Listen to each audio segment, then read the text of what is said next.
Alain Thomas fait des dédicaces.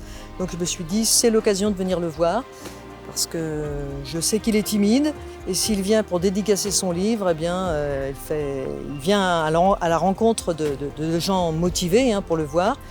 Donc même s'il faisait chaud, je me suis dit au Jardin des Plantes, sous les arbres, s'il vient, je viens, voilà.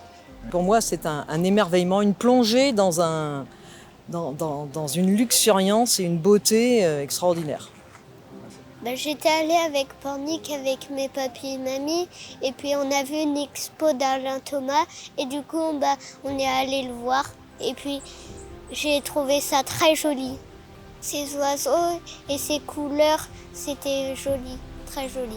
Mon fils Gaspard, il a connu Alain Thomas à travers l'exposition à Sainte-Marie. Et il a été très très touché par l'œuvre et ça l'a beaucoup interpellé. Il est reparti avec son affiche, il les tenait, elle est affichée dans sa chambre.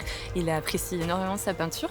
C'est mettre un visage sur la personne qui fait ses œuvres. Ouais, ça l'intéressait énormément de pouvoir le rencontrer en vrai.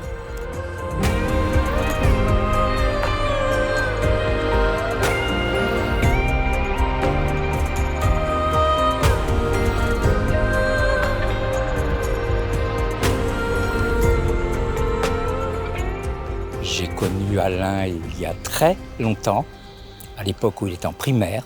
Une des spécificités d'Alain, et c'était quelque chose qui m'amusait beaucoup, moi qui me plaisait énormément, on faisait un petit peu les imbéciles, donc qui me plaisait énormément, c'est qu'il était toujours en train de griffonner, en particulier dans ses devoirs, il était toujours en train de griffonner quelque chose.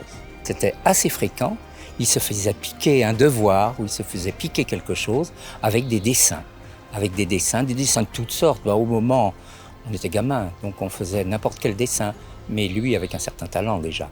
Il ne le savait même pas, mais c'était bon. Un seul et même livre pour un peintre, 60 ans de peinture. Il y a un côté impressionnant, entre guillemets. Parce que c'est vrai, j'ai fait mon premier tableau, j'avais 12 ans, et je me suis vraiment remis au retour du service militaire.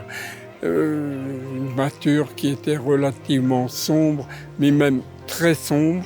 Le ciel étant noir, la mer vert chou et le sable ocre marron.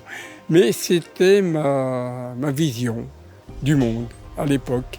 Et c'est intéressant de voir l'évolution au fil des ans, des dizaines d'années même, en ce qui concerne la couleur et les thèmes abordés. J'aime m'y plonger, en fait on rentre dedans et on peut s'y perdre et on est comme pas dans un rêve, mais on est rempli de biodiversité et on peut se projeter dans son univers pleinement, quoi. Qu'il soit disponible et qu'il prenne du temps comme ça pour nous recevoir, faire des dédicaces et partager un petit moment, ouais, c'est très agréable.